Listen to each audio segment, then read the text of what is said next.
This is Dr. Lam speaking on preoperative evaluation of the neurosurgical patient. I'm a neuroanesthesiologist and neurointensivist at University of California, San Diego.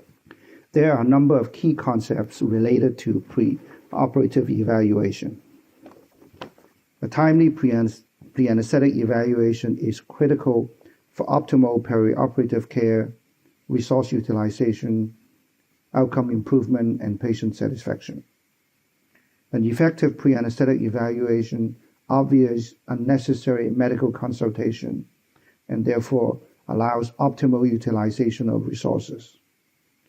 The pre-anesthetic clinic is a key component of the perioperative surgical home proposed by the American Society of Anesthesiology and adopted now in many academic centers. It is aimed to improve efficiency and is an essential for the ERAS, which stands for Enhanced Recovery After Surgery.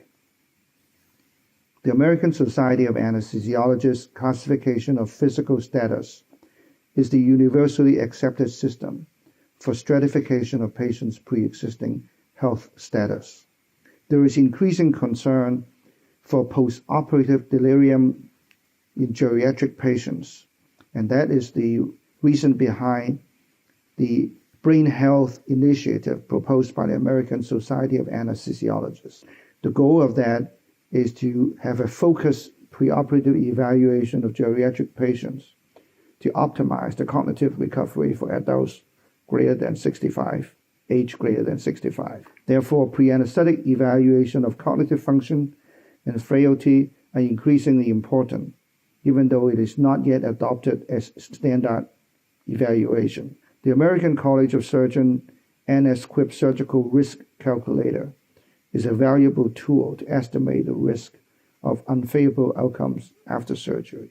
The ACA-AHA guidelines on perioperative cardiovascular evaluation provides a very useful framework for pre-anesthetic evaluation of patients with pre-existing cardiac condition and is universally adopted to assess the need for cardiac workup for a patient with a history of cardiovascular disease. The primary goal for preoperative evaluation is to minimize overall patient morbidity associated with surgery and anesthesia, as well as to improve efficiency and improve outcome.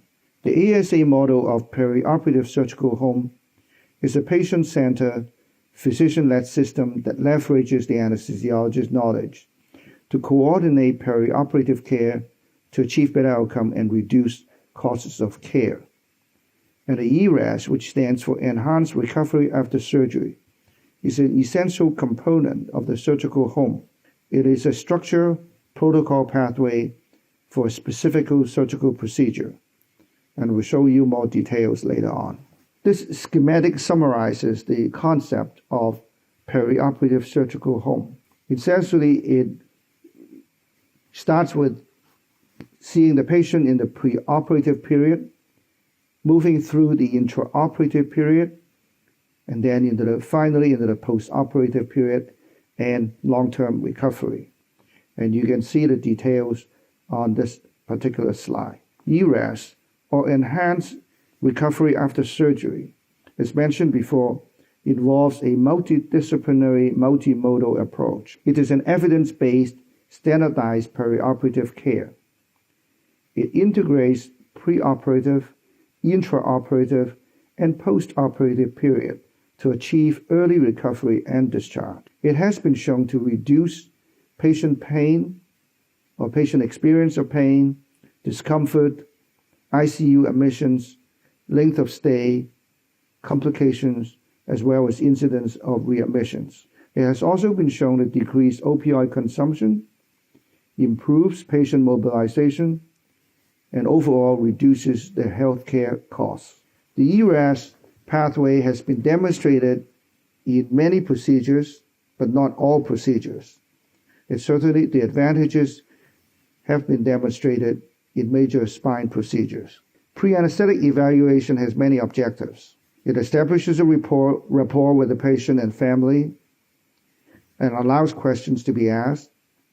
It provides information to the patient and family about anesthetic techniques, agents, risk-benefit ratio, as well as potential complications that may arise. It allows the anesthesiologist to obtain medical history, including medications, allergies, and of course including the performance of a physical examination. And during the pre-anesthetic evaluation, the anesthesiologist obtains data and assesses need for further investigations. And based on the data as well as further investigations, if indicated, it allows the anesthesiologist to optimize the patient's physiologic condition. It allows stratification of patient risk based on the ASA classification, which has been shown to correlate with morbidity and mortality of the procedure, even though it does not take into consideration of the surgical risk of the specific surgical procedure.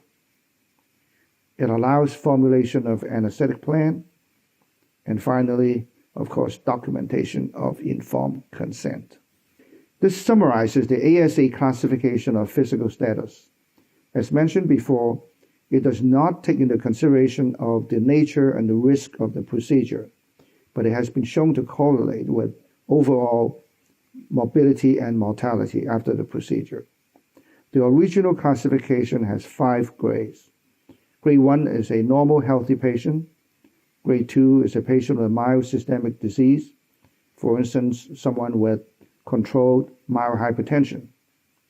Grade 3 is someone with a severe systemic disease, for instance, unstable or uncontrolled diabetes.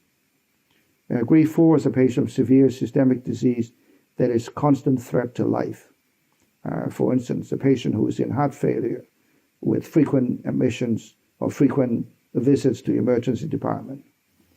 Grade 5 is a moribund patient who is not expected to survive with or without the operation.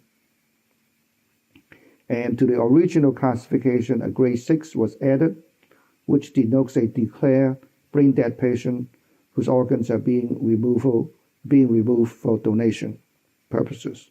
As I mentioned before, there is increasing concern for postoperative delirium, particularly in geriatric patients, which formulates the basis for the Brain Health Initiative of the American Society of Anesthesiologists. As I mentioned before, it is not yet a standard preoperative assessment, but is increasingly emphasized. And this constitutes the cognitive assessment of geriatric patients, those over age 65. This includes a standard preoperative evaluation. It may include assessment of frailty. There are different frailty scores and scales, which I will not go into, that are used to assess frailty. There are also methods to assess cognitive impairment. And finally, one can examine the delirium risk factors, which includes age greater than 65, history of cognitive decline or dementia, poor vision or hearing, presence of severe illness, and presence of infection. These are factors that have been identified to increase the risk of delirium postoperatively. Physical examination includes examination of all multiple systems, of course, which includes the neurologic system, and specifically the airway, which helps the anesthesiologist to determine the risk or the possibility of difficult intubation and difficult ventilation. Respiratory system assessment, cardiovascular system, the GI system with emphasis on the history of reflux and swallowing difficulty, which indicates the possibility of aspiration during induction as well as during emergence. Renal system, which obviously have implications regarding drug clearance, and including anesthetics, hematologic system, and a coagulation with implication for blood or platelet requirement, and endocrine system regarding perioperative glucose management, or whether the patient is steroid dependent. Assessment of cardiovascular risk. There are specific systems one can use to quantify or assess the probability of having a major cardiovascular event postoperatively. The most commonly used method is called the Revised Cardiac Risk Index, or RCRI, which is used to assess the risk of MACE, or major adverse cardiovascular event. It consists of 6 factors: the nature of the surgery, whether it's high risk or low risk, history of ischemic heart disease, history of congestive heart failure, history of cerebral vascular disease, as in previous stroke or TIA, whether the patient uses insulin for diabetes, and whether the patient has pre-existing kidney disease, as exemplified by a creatinine greater than 2. If there are 3 or more risk factors, the possibility or the risk of having a MACE postoperatively exceeds 11%. Now I'm going to highlight some specific considerations for some specific neurologic conditions. Not all of them will be covered in details. I'm simply highlighting some of the conditions that may be particular to a certain condition or procedure.